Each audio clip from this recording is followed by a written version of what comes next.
So what does data relationship mean? Well, as mentioned, in reality, data often is connected. For example, when we're dealing with books, we also might have authors, which we identify as data entities. And of course, we can pretty clearly say that a book belongs to an author. A book has an author. Now, of course, a book could also have multiple authors in reality, but let's keep it simple and let's say one author, one book is written by one author. But of course, that same author might have written multiple books.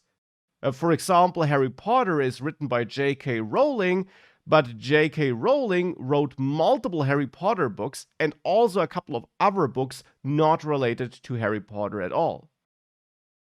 And it turns out that we actually have different kinds of relations, and it always depends on your data which kind of relation you have.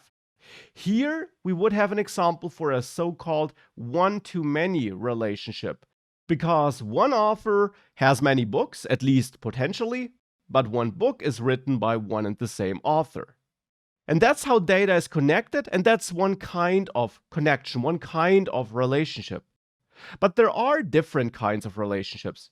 There is this one-to-many relationship type, which we just had a look at, but we also, for example, could have one-to-one relationships. An example would be our author having some address.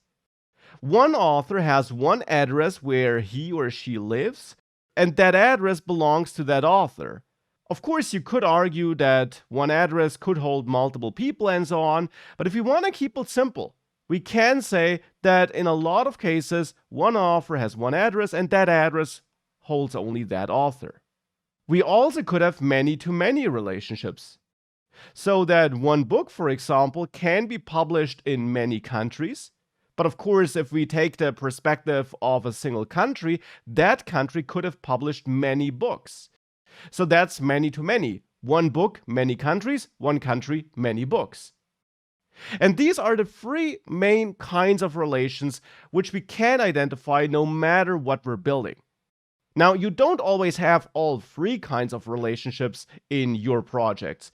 In a lot of projects, you might be only dealing with one-to-many relationships. Often, you will also have many-to-many relationships in addition, and sometimes you might also have one-to-one relationships, but you don't always have all three types in every project which you add. But of course, we're going to take a closer look at all three types throughout this course section, and we're going to learn how we can add more than one model and how we can connect these models in these three different ways.